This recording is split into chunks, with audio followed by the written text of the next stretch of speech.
Salut à tous, c'est Benjamin Serbet. La question du jour, comment faire quand on n'a pas d'idée?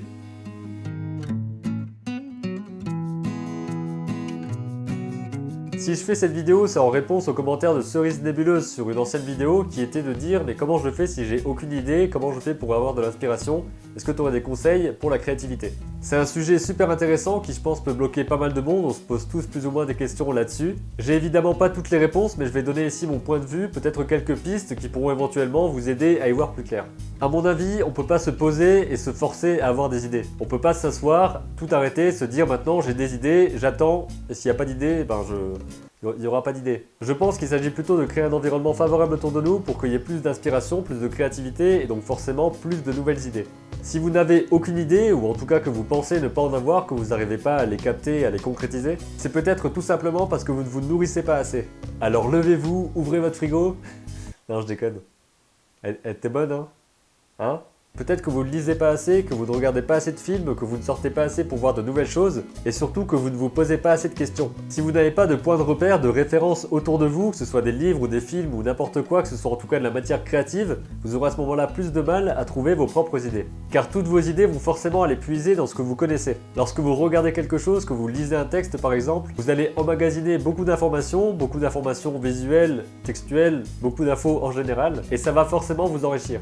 Vous connaîtrez plus de concepts, votre bibliothèque visuelle sera plus fournie, c'est-à-dire que vous aurez plus de facilité à imaginer des choses, et vous allez pouvoir mixer tout ça, consciemment ou inconsciemment, pour avoir vos propres idées. Si je parle de mix, c'est parce que je suis convaincu que tout a déjà été inventé, que tout a déjà été fait, et qu'être original signifie simplement traiter les choses différemment. Vous allez mettre deux éléments ensemble alors qu'ils ne l'ont encore jamais été, ou en tout cas pas de cette façon, et c'est ça qui va faire de votre idée une idée originale.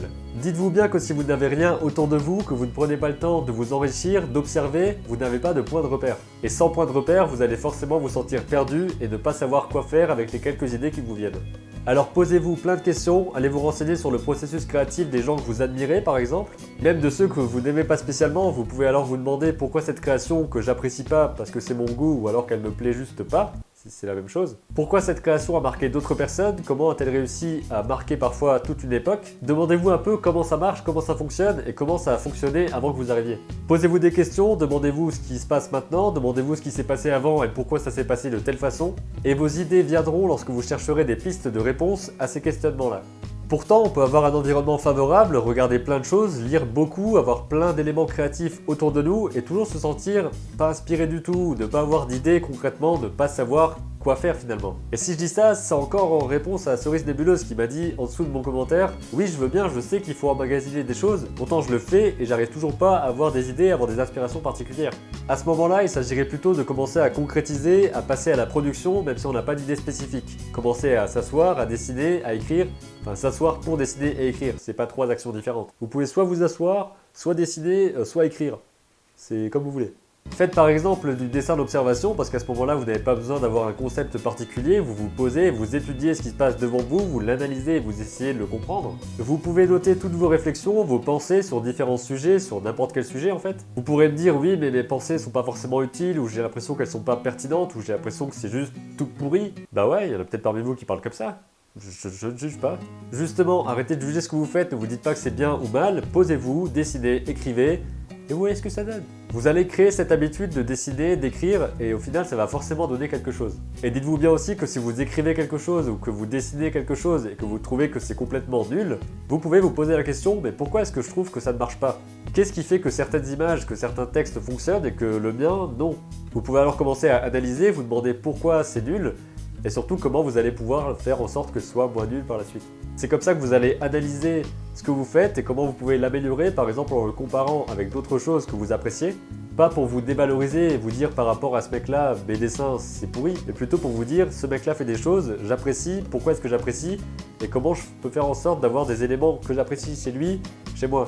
Sans débarquer chez lui pour lui piquer ses crayons. Parce qu'on verra dans une autre vidéo que le matériel c'est pas vraiment un obstacle, hein. C'est pas cet outil-là qui fait que le mec il est balèze. Ceci était un teaser pour une prochaine vidéo. Et j'ai une crampe à la main. Et n'arrêtez pas d'emmagasiner plein de choses, comme ça vous aurez beaucoup plus de ressources, beaucoup plus de références, et vous trouverez petit à petit ce qui vous touche le plus, ce qui vous questionne, et ce dont vous avez le plus envie de parler. Au final, je pense que ce blocage de se dire je n'ai pas d'idées et j'arrive pas à les concrétiser, c'est pas un véritable blocage. Il suffit que vous vous mettiez à produire, à regarder plein de choses, et à créer, à produire, à écrire, à dessiner, Et forcément, à un moment donné, vous allez avoir quelque chose de mieux qui va sortir. C'est simplement que vous ne vous faites pas encore assez confiance, et ça se comprend parce que c'est difficile de se faire confiance.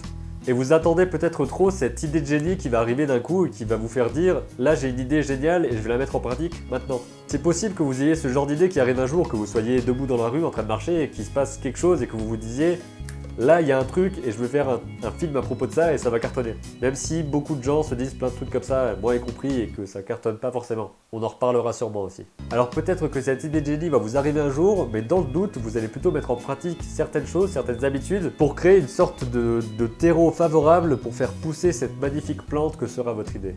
Tu notes les trucs que je dis là, c'est important, le terreau, la plante, tout ça là, hein?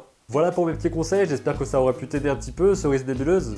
Ça me fait bizarre de parler à quelqu'un qui s'appelle comme ça. J'espère que ça aura pu aussi aider quelques autres personnes qui se posaient la question sans l'écrire dans les commentaires, parce que je suis sûr que pour une personne qui pose la question en commentaire, il y en a forcément quelques autres qui se posent la question sans l'écrire. Donc merci à toi, cerise nébuleuse. En parlant de commentaires, vous pouvez me donner votre avis et me dire ce que vous avez pensé de ces astuces-là, si vous en avez aussi pour votre propre créativité, si vous avez des sources particulières pour vos inspirations, des manières de faire pour avoir vos idées. Ça m'intéresse et ça peut aussi intéresser d'autres personnes, alors partagez tout ça. J'espère que cette vidéo vous a plu, n'hésitez pas à vous abonner à la chaîne pour en voir d'autres du même genre sur l'inspiration, la créativité, mais aussi sur le dessin et sur l'animation par exemple, avec des vidéos où on passe de la théorie à la pratique. Si vous appréciez, n'hésitez pas aussi à partager ce que je fais autour de vous, c'est la meilleure façon de m'aider et de faire connaître un petit peu ce que je fais. Vous pouvez également lire les articles que j'écris sur mon blog, benjaminsarbet.com. Je vous dis à très bientôt pour de nouvelles vidéos, et d'ici là n'oubliez pas, créez vos images et racontez vos histoires.